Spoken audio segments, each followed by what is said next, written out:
Hello, everyone. I hope you're having a good Christmas. So, as you're aware, I normally drop 2 episodes of this podcast a week, one of them on Mondays, one of them on Wednesdays. Obviously, this week's Monday is Christmas. So, instead of a normal episode, I'm releasing an excerpt from an interview I did a while back with my friend, Academic Agent.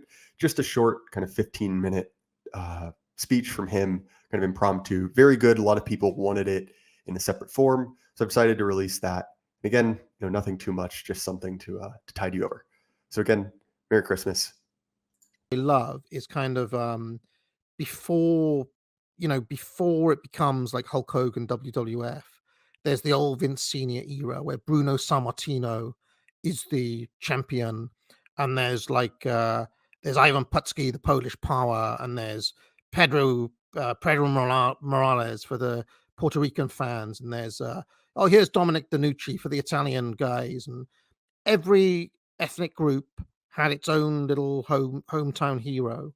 And at that point, which is talking like 60s, 70s New York, there was a kind of moment there where there was enough of the genuine cultures of those people where it meant something to be an Italian American, because many of these guys were first or second generation immigrants, and they were taking something of the home country and reproducing it in that part of New York. Okay, you fast forward from that era to now, and almost all of the descendants of those people have become like the sludge, if you want to put it that way. I'm not saying if any lots of those people will be watching, I'm not trying to like insult you or something.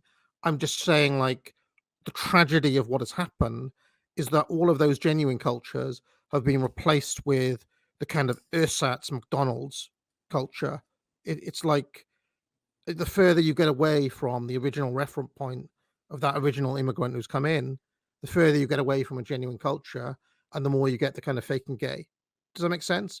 And I'm sure there are a lot of people who will recognize that in their own families. And I see it as a tragedy. I just see it as a kind of, it's like you're just basically destroying all of these separate cultures that once existed in the name of what? In the like to produce what? And like a corporate NFL game at McDonald's. And I'm saying that happening in America. That's also happening at a national level in this country. It's happening to the English people. It's happening to the French. It's happening to the actual Italians in Italy. And I see it as a goddamn tragedy. Is what I see it as. So You see this very, very clearly in the destruction of regional accents, right?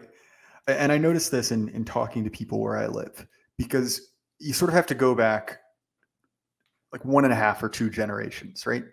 Where you can still find people who speak with, kind of like the regional accent of where I live. But effectively, other than a few words, I could have been born in Southern California, in Milwaukee, almost anywhere in the United States. And as that kind of homogenization occurs, there's the resultant kind of like destruction of culture. The one I notice it in is I have a friend who watches English Premier League, right? mhm. And like many people, who are into it. He's a massive stats nerd. Plays Football Manager, all of that, Mhm. and he's sort of watching it out of spite at this point. But one of the things that I noticed in all of this, just not growing up with it, asking history, is that many of these organizations were genuinely clubs, right? They're kind of Yep. amateurized, where okay, yes, you may get paid for it, but you had another job, and everyone was from the community, and you kind of knew who was there. And then you look at it now, right, and it's all owned you know by Arabs. There may be, if you're lucky, a third of the team that is even born in like the boundaries of the UK, right? And Oh, it's hit. I mean, it's so much worse than that, because once upon a time, your Manchester City fan would actually be from Manchester. They'd be local. The local lad would play in the club. Okay. Now, not only is the entire team a kind of cosmopolitan mix of some of the best players in the world, a Brazilian and African and blah blah blah, the rainbow mix. Okay, not only is that the case, but also the fandom is basically kind of like picture a kind of I don't know, Pakistani guy with a mobile phone and a football top, or a African dude in a Barcelona shirt. I mean, it's just the worst global brand. Everything's a global brand, and it fucking sucks. It's crap. I used to love football when I was a kid. I can barely feign interest anymore, uh, because it's all just like nothing's connected to anything. It's just Well, like, nothing. What does this mean to me or anybody else? It's just like, you know. Anyway, carry on. Let's go. no, no, not at all. And I think sooner than later we'll have to move on to the super chats, because I realize it's probably very very late in the UK. But in that, you sort of see this kind of like shambling zombie culture that from a certain perspectives has the same signifiers, right? But it's stripped of any meaning whatsoever. And I've sort of avoided directly talking about the melting down of the Lee statue. But there are a few better, I guess, better kind of like pictures for this than Richmond, Virginia, which is not Charlottesville. It's an hour away. But there was also a prominent statue of Lee there. And I was there when they pulled it down. And by the time they pulled it down, there was only two other statues in the city, effectively. One of them was a statue erected in the 80s to a black tennis player who died of AIDS. I'll leave that there. And the other one was a completely fictitious statue erected by the man who painted Obama's presidential portrait. I cannot remember his name. And effectively, it is a black guy in a hoodie in the pose of Lee on the horse, right? Right. Not Yeah. not any particular guy, just a random, model, right? And there are few better pictures for that than a reduce taking away something that was produced by a culture to mean something, right? This is a memorial to a war hero, and being replaced with, in the same form, right, almost in the same mold, just some random guy to represent kind of a petty ethnic hatred. And Yeah. yeah, that's a pretty good, I guess, image for that. There's a town near here called Woking. Some people in England will have heard of it, which is basically now just a kind of giant mall. It just kind of it's like a mall. It doesn't begin or end. It's just like a kind of massive mall that takes over the middle of this town.